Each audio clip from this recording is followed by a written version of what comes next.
Vamos a sumergirnos hoy en la increíble historia de Anita Moorjani. Es un viaje que nos lleva hasta el mismísimo borde de la muerte y de vuelta. Y lo que trae consigo es una transformación tan profunda que de verdad pone en jaque todo lo que creemos saber sobre la vida, sobre la enfermedad y sobre el universo. Y es que, en el fondo, toda la historia de Anita gira en torno a esa pregunta, ¿no? La pregunta que de una forma u otra nos hemos hecho todos alguna vez. ¿Qué hay al otro lado? ¿Qué nos espera después de la muerte? Es que es la gran cuestión, la que nos ha fascinado y, por qué no decirlo, aterrorizado desde que el mundo es mundo. Y para empezar a intuir la respuesta que ella encontró, esta cita del prólogo del libro de Wayne Dyer es perfecta. Nos da una pista clave. Nos dice que esto no va a ser un relato de miedo, sino, y cito, una historia de amor, un amor inmenso e incondicional. Quedémonos con esa idea, porque es fundamental. Vale, vamos a la primera parte, porque para entender la revelación que tuvo, primero hay que entender de dónde venía, cómo era su vida antes. Y la palabra clave aquí es miedo. Una vida dominada por el miedo. A ver, el conflicto de Anita, el nudo de todo es que creció literalmente atrapada entre dos mundos completamente opuestos. Por un lado, en casa, tenía la tradición hindú más estricta, matrimonios concertados, el rol de la mujer muy definido, y por otro lado, en la calle, en el colegio, una educación británica en pleno Hong Kong que le hablaba de la independencia, de cultura occidental. Imaginemos ese choque, esa dualidad la estaba, desgarrando por dentro. Claro, este choque constante la metió en una espiral de pánico. Pánico a no encajar en ningún sitio, y esa necesidad agobiante de complacer a todo el mundo a la vez. De ahí nació un miedo terrible a ser un problema, a molestar. ¿Y esto qué generó? Pues un estado de ansiedad constante, que ella misma, más tarde, identificaría como la auténtica raíz, la semilla, de su enfermedad.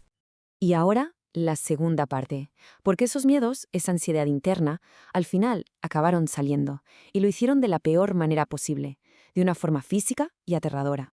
Todo empezó a torcerse de verdad cuando a su mejor amiga, Sonny, le diagnosticaron cáncer.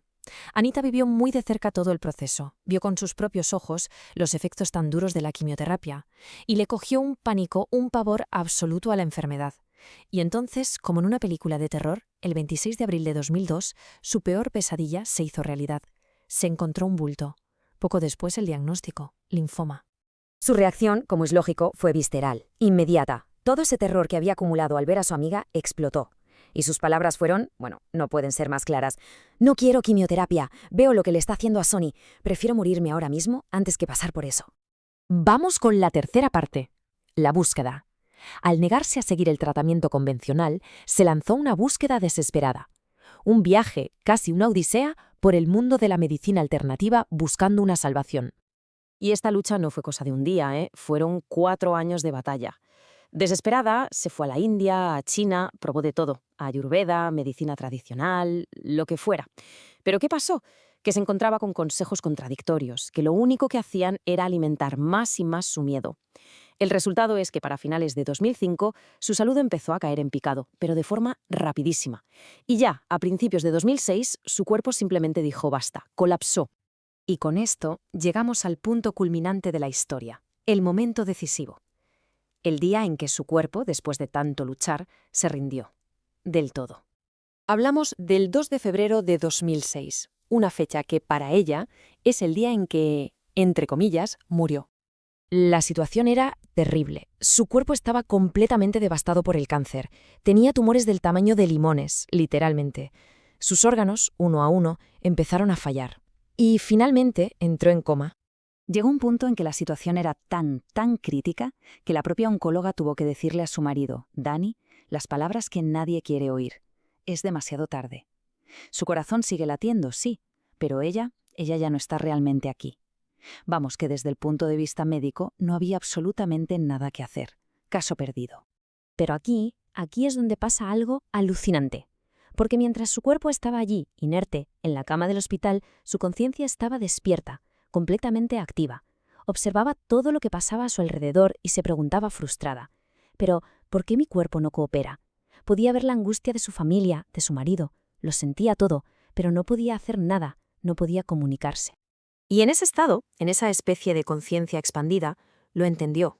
Lo vio con una claridad total. Se estaba muriendo.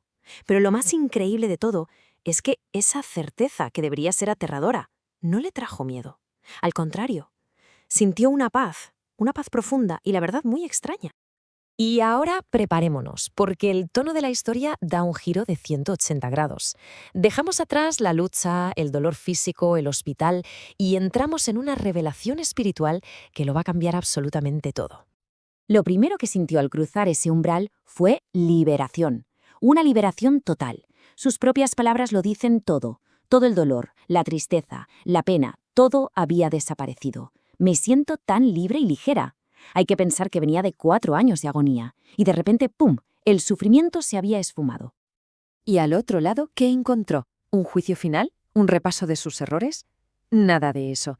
Lo que encontró fue algo que ella solo puede describir como amor. Un amor puro, incondicional. Una sensación de ser aceptada por completo sin importar lo que hubiera hecho bien o mal en su vida. Ese amor simplemente estaba ahí para ella. Era suyo.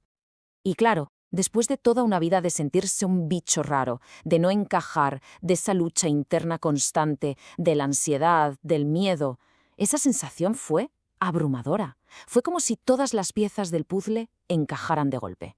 Lo tuvo clarísimo. Por fin, después de tanto tiempo, había llegado a casa.